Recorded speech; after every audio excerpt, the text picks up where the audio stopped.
These are the faces of shooters that many innocent victims saw for the last time. Police want you to think, what would you do if confronted by the next killer? You should know your options and have a plan. A veteran Illinois State Trooper offers to test you. 911. Someone shooting in the building. 2 shadows running past the building.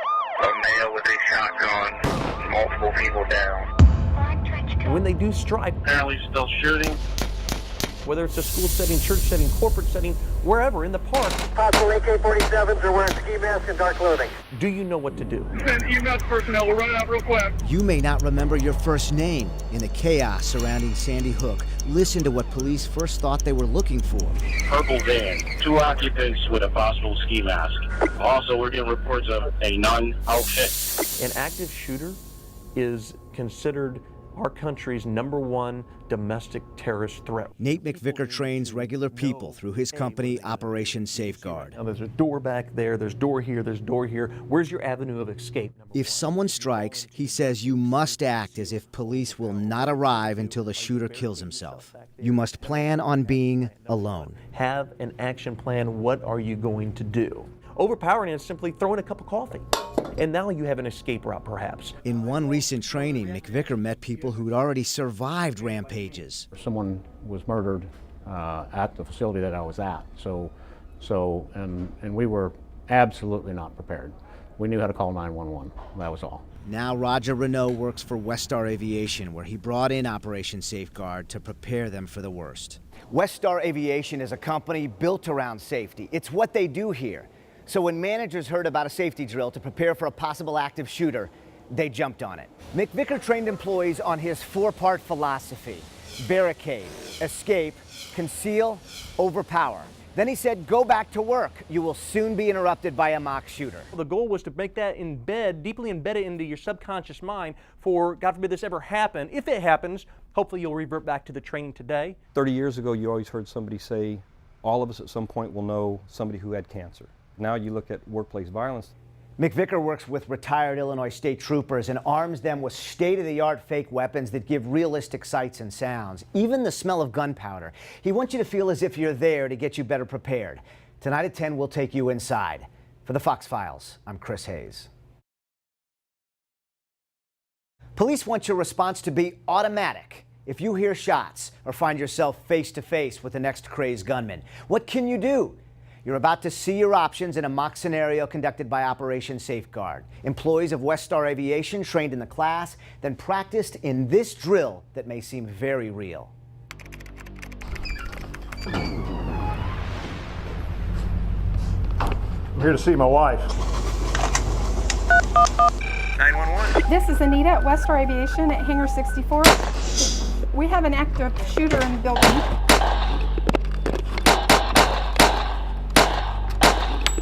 What's the description of the shooter, man? We got officers in around already.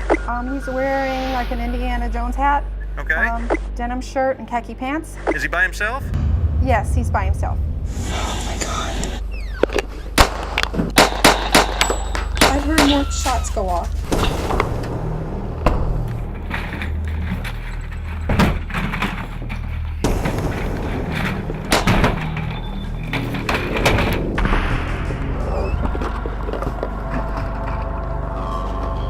You're the guy.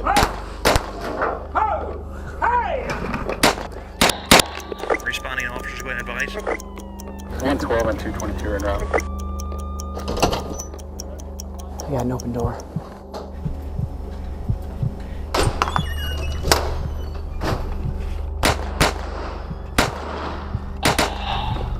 Shots. Let's go. Down the hall.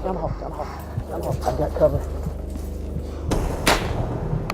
2 more subjects down. Get me out now. Help's on the way, sir. We got the subject. Shoot up! He's down. I'm approaching. We're on your left. Got you covered. Gun secure. Now the debrief. You guys knew this was going to happen, right? You knew it was going to happen, and still some of you were still shocked. What could they have done differently? Take that barricade. What that tells me is there's somebody in that room. So if you're going to barricade it like you mean it. This may not fit the best example of conceal. It's too late. If you're hiding down behind a desk, you're easy pickings. And the sounds, they may not be obvious. Employees in the mailroom didn't think they sounded like gunshots. Dropping a book or dropping a clipboard on the floor. The other employee that was in here said it sounds like one of the tools, one of a rivet gun. It was quickly too late. He was at that doorway and we were all right here, and that was it.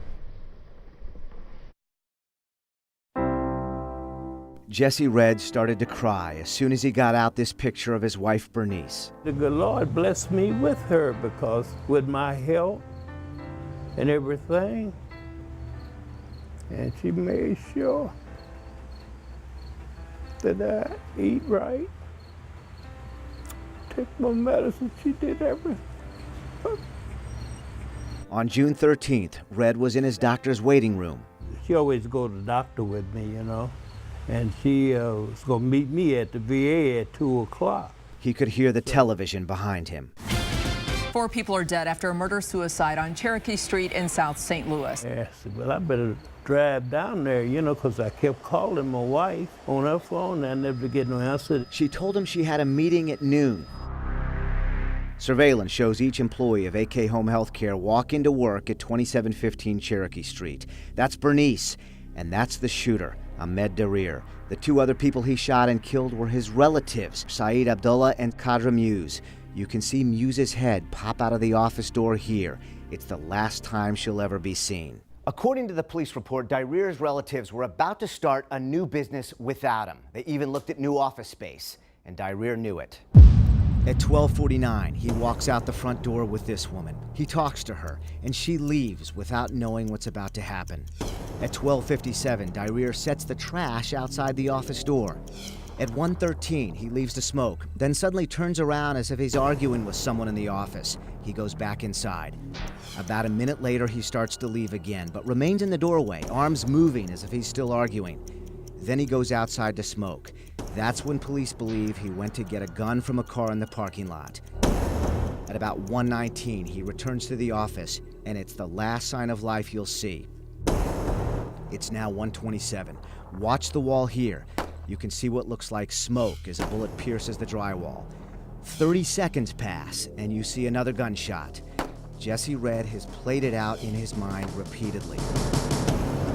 When he shut the door, he pulled his pistol out and hauled over. Bang! That's how close to it hit my wife in the head. Bang! Hit her. And then his brother couldn't get out. He chased him down and killed him in there and killed himself. Now, that's the way I figured it, how he did him, you know. Because I know my wife, if she had a chance, because she had a black belt, you know, hey, and if that's how fast he did it. She didn't get a chance to get up. Just after the last shot, a woman walks into the building right by the office with no idea what had just happened. Another woman who was hiding in a room next door ran outside after calling 911. Less than 1 minute later, St. Louis police entered. This video helped them quickly close the case. But it will never give Jesse Red complete closure as he thinks about all of the great things about his wife. It's hard, but what she did, it reminds me like I'm cooking for myself. I do the things that she did. I do my washing. You know, I'm So she survives through you. yeah.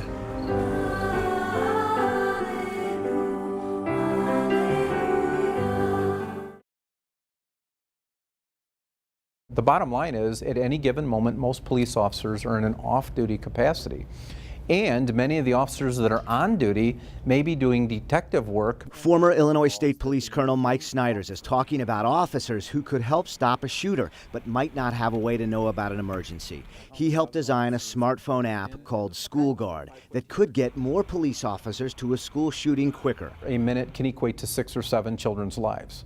So for every 60 seconds that we reduce the response time, you can save 6 or 7 lives or more. School Guard hopes to tap into a larger network of police officers, some who might be nearby but off duty, or someone on duty without a police radio, like a federal agent. Officers across the country are signing up for School Guard so they'll know if they're near a school shooter. And then hits the smartphones of every police officer within the radius a certain geofence radius of that school. A school would have to sign up for School Guard. Teachers would put the application on their smartphones and be able to hit an emergency activation button that would call 911, alert other surrounding officers, and give every other teacher a GPS location of the shooter. That way, all those other teachers know the incident is here. Then at the other end of the building here, teachers could move their kids away from the shooter. Urgency is the key here. Seconds save lives. Schneider's addressed possible complications from having non-uniformed officers showing up. There are critical incidents that occur around the country, and they are mass chaos in the early stages of the event. And there are protocols that the uniform officers use,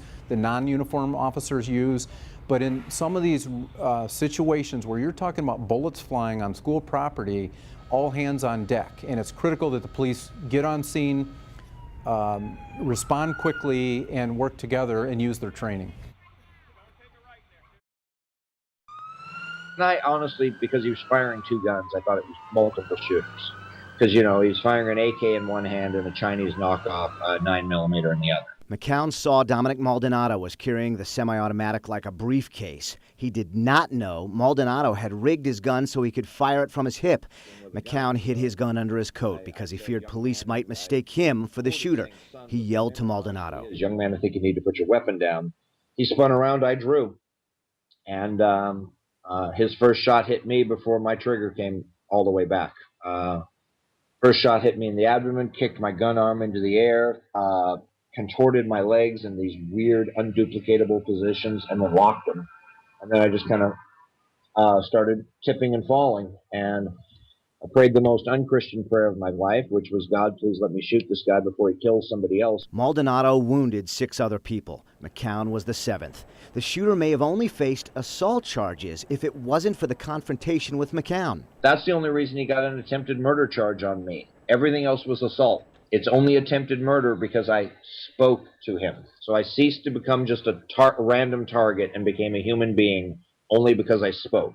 And I thought that was kind of messed up, because if you think about it, every human being is a person and should be respected with the same legal rights. Maldonado claimed he wasn't trying to hurt anyone. Despite calling 911 before his attack, he told a dispatcher to follow the screams. A judge sentenced him to 163 years.